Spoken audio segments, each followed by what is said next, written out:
Welcome to Center for Spiritual Living, La Crescenta, where it's our dream to help you build and manifest your dreams. Today we are blessed to have as our soloist our very own Cecilia Sellis.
Good morning, everybody. My name is Lainey Clevenger-White. I'm the practitioner on duty today, and now is our time for prayer. So I invite you to just get comfortable in your seat wherever you are, and just taking a nice breath, and as you breathe it in, know that you are absolutely breathing in the divine. And as you breathe out, just feel yourself surrender. Breathe out and surrender to this moment. And once again, I invite you just to take in that nice, peaceful, calming breath. And as you release it, feel that peace and calm just flowing gently through every part of your body. Every cell is joyously happy because you are feeling peace and calm. And as you continue with your breath, knowing that that breath is the divine, that breath is healing, that breath is love. Know that every breath brings healing and love. Right now in this moment, we are in the presence of the divine. We are that presence. And it is absolutely all good. And so I give absolute thanks for this glorious day that we are gathered together here to have the spiritual truth reminded us of who we are. I am grateful knowing that each moment is a new moment and that we stay present in that moment. And we claim that moment to be love. Just breathe that love into your heart, into your mind, into your body. And we claim right now that each moment is that moment of peace and calm. That peace and calm negates every other sense of disorder or chaos in the world, because we know and we claim that that peace is ours. And we are together in this moment of peace. Just feel that peace, just feel that love, feel that joy. And let us pray for a moment for those who are involved in the fires, the firefighters, the first responders, for those people who have their homes threatened or who have lost their homes. Let them know that all their needs are met in every single way, regardless of the appearances of what's going on. There is a solution. And the solution is healing. The solution is good. It is filled with divine right order and divine action. And everything falls into place with grace and ease and with great effortlessness. Let us just say a prayer for a moment of peace and calm and clarity for our country, for our leadership, for those involved. Let them know there is divine order, there is clarity, there is wisdom in their decisions, and there is love in their words. Yes, there is love. And so as we breathe in again and breathe out, let us surrender in gratitude for all that we have, for all that we have. We know we are divinely guided and we are divinely protected. We are divinely inspired. And we claim, once again, that all needs are met for everyone. I claim these words to be true as I pass them into that law that says yes, yes, yes to these words. And so it is. And now please join me in singing, And So It Is.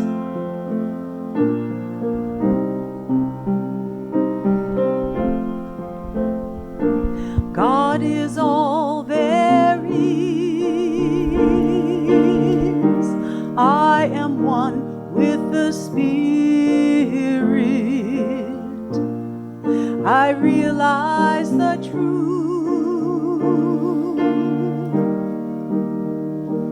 and I speak it. I am thankful for it all. I release it, I let it go, and so it is, and so it is. I know it is, and I receive as I believe. Amen.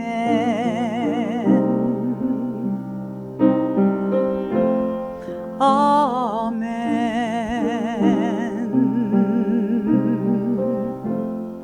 Amen.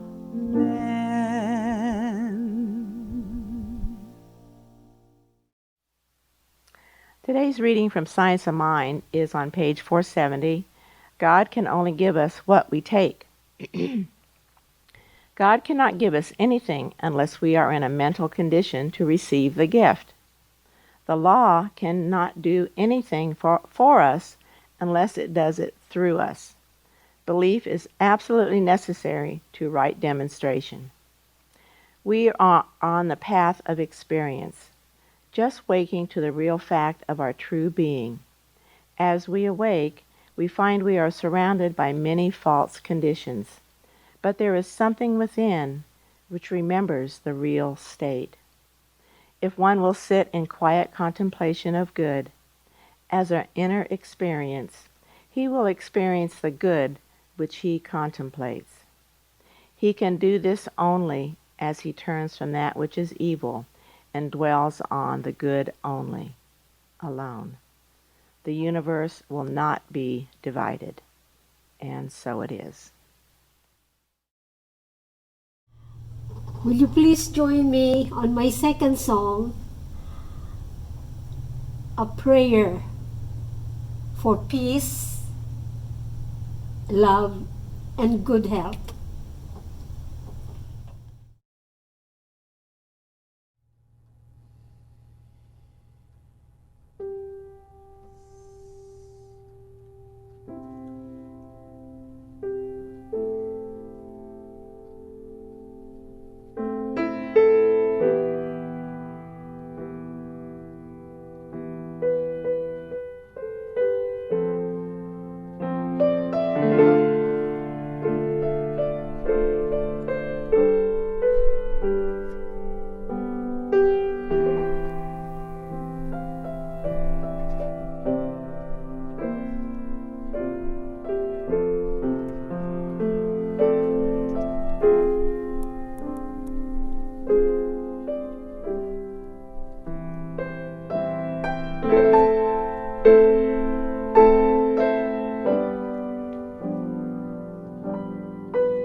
Today our topic is as much as we can believe.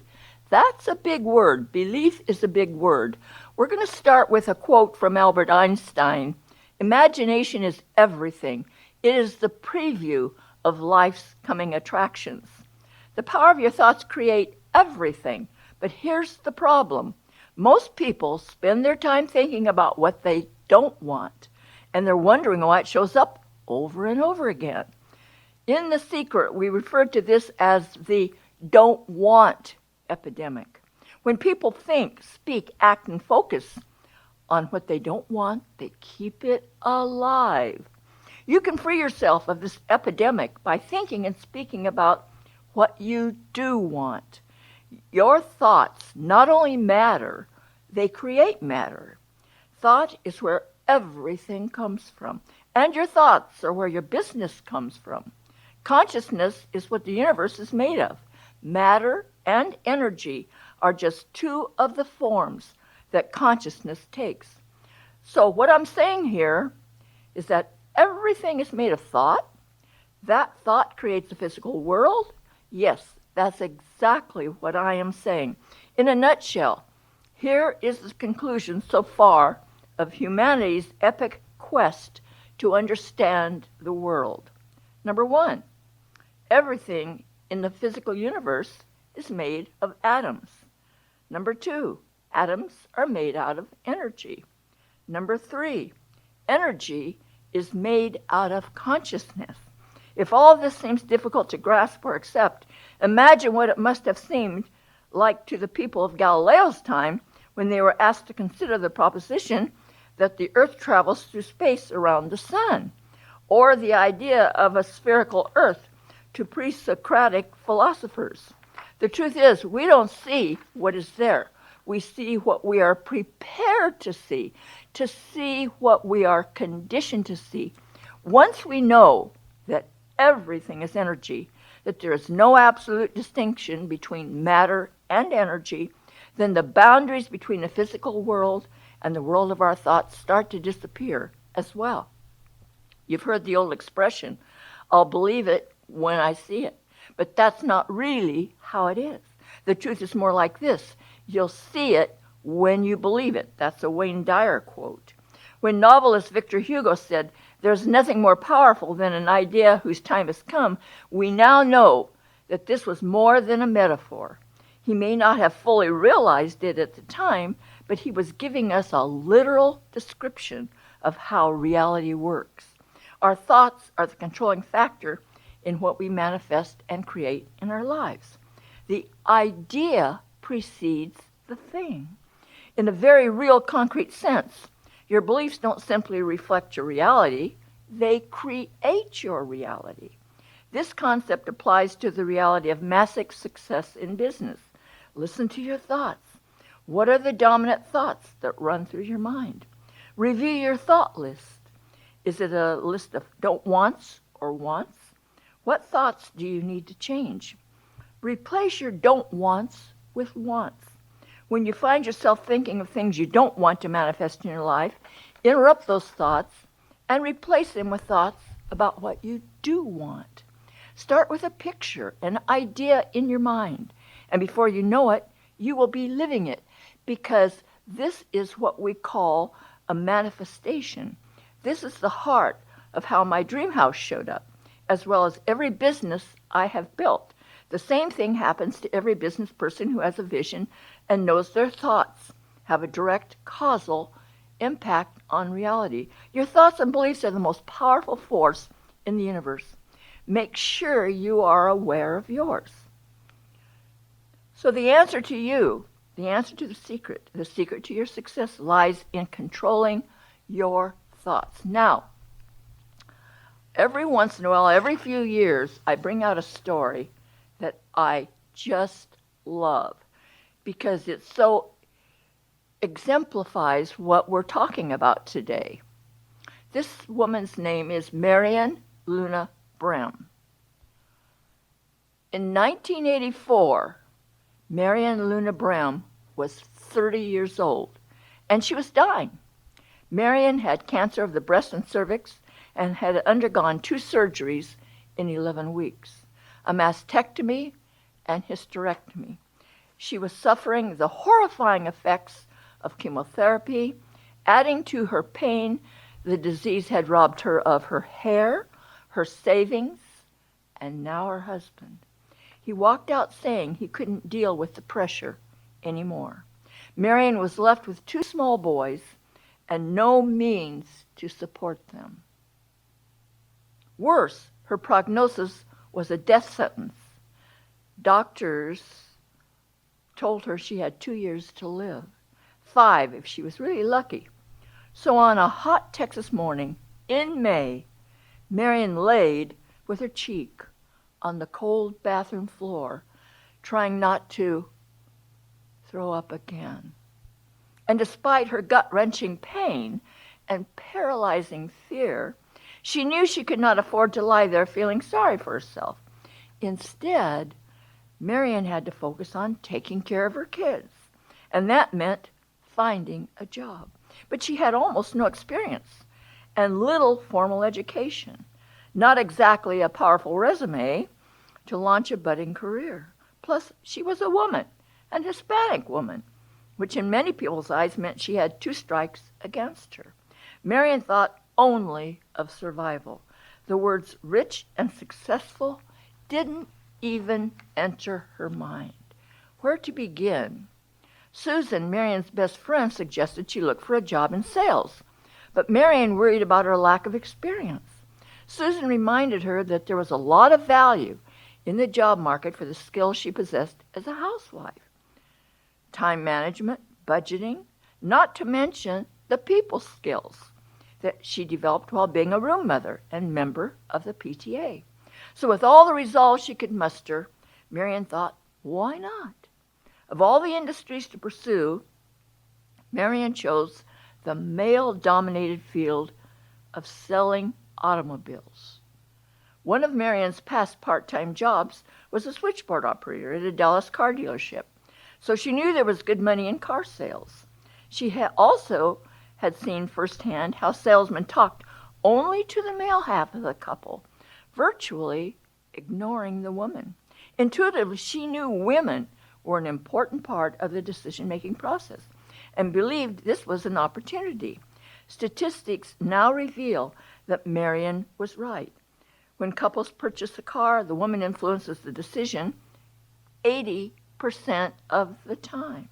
Marion recognized the need for car saleswomen, and she was determined to fill that need. Armed only with her gut instinct and a funky blonde wig, Marion approached the first dealership. Have you ever thought about hiring a woman? She asked. No, was the curt reply. She heard the same response from 16 other sales managers around town. Yet Marion Brem didn't give up. She didn't give up. She couldn't. I think courage is something you decide upon, she says. You wake up in the morning and have a meeting with the mirror and say, today I'm going to be courageous. But her approach clearly wasn't working. So on her 17th try, she modified her pitch and said, here's what I can do for you. After telling the manager her angle on women car buyers, she was hired on the spot. Marion Luna Brem's career in car sales had begun.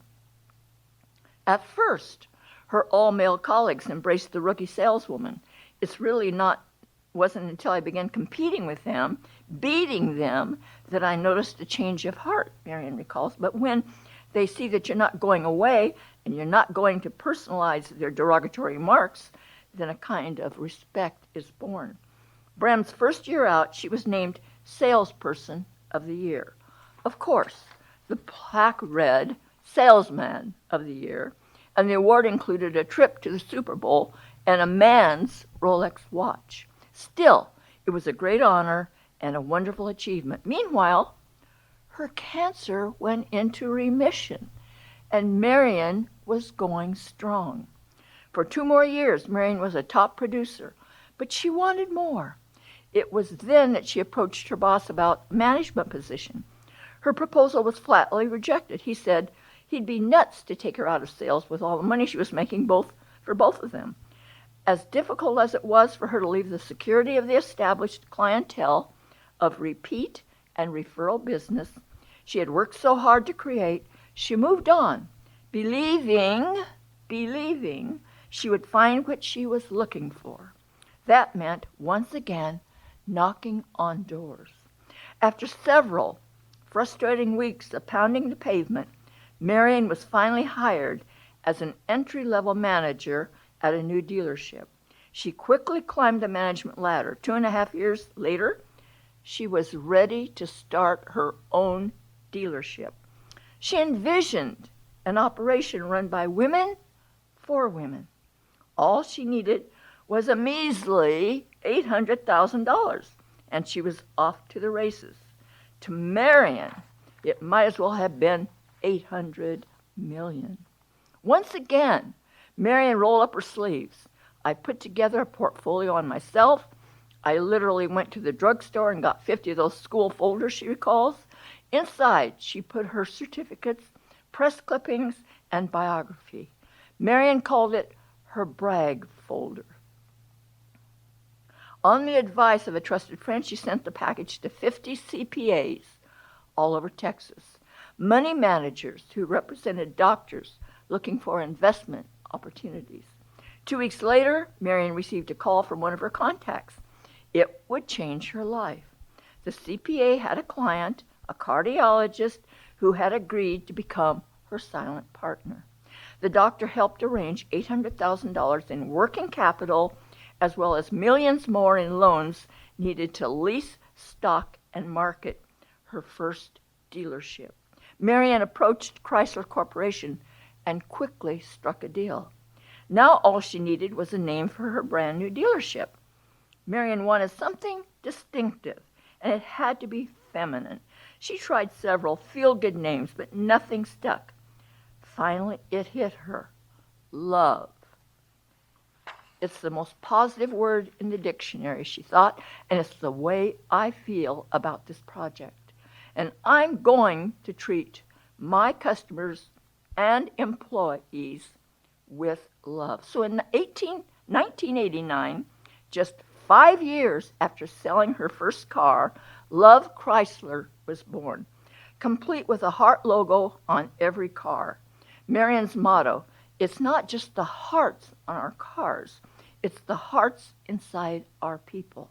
We're spreading love all over Texas. Marion's labor of love paid off handsomely. Today she's cancer-free, is the owner of 2 car dealerships, and recently celebrated the 11th anniversary of Love Chrysler. Her company is 89th on the Hispanic Business 500 with revenues of more than $45 million. At the age of 30, Marion Luna Brem had lost her breast, her womb, her hair, her marriage, and soon the doctor said she would lose her life. But Marion literally dragged herself off a cold tile floor, put on a cheap wig, and took on a world dominated by good old boys. In the process, she raised 2 kids, beat a devastating illness, and turned steel into love. Today, Marion Luna Brem is in her mid-60s. She's a motivational speaker. She's available when someone wants to motivate their sales forces or people in churches.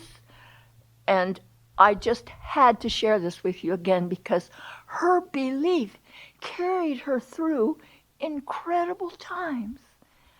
If Marion Luna Brem can do it, so can you. And remember, our practitioners and I are here to pray you through any major project that you may be working on in this moment. And so it is. And now it is time for our offertory affirmation. And before we read that together, the words will be on the screen to my right.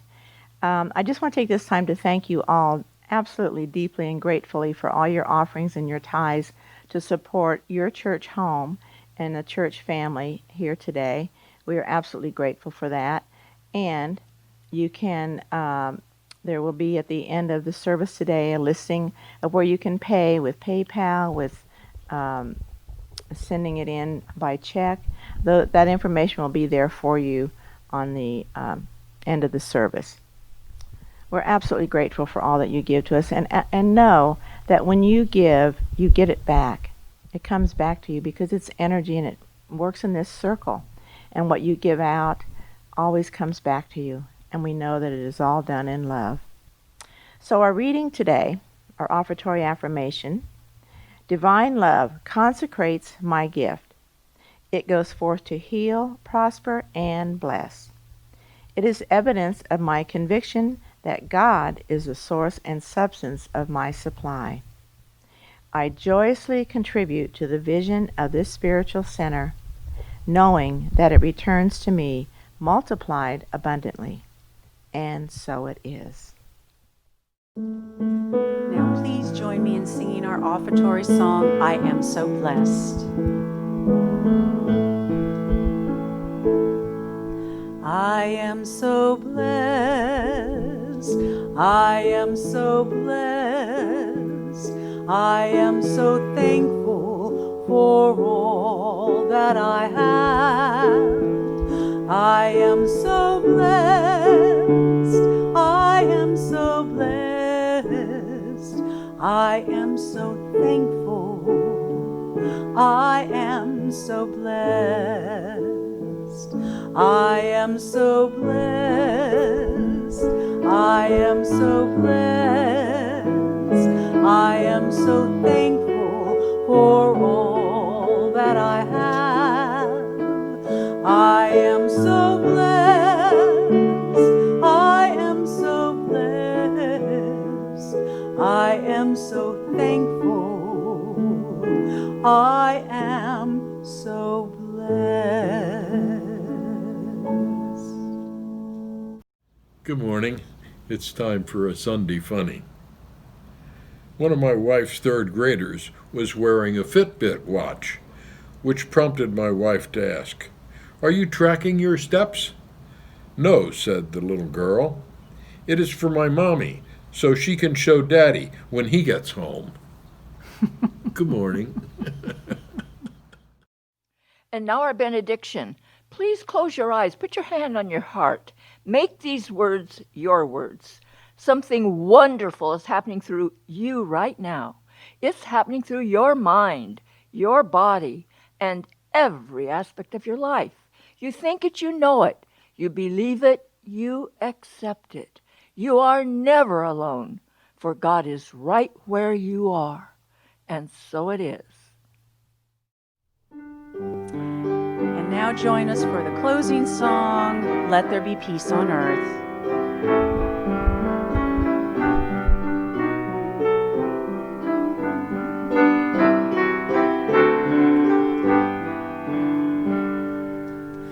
Let there be peace on earth, now it has begun with me.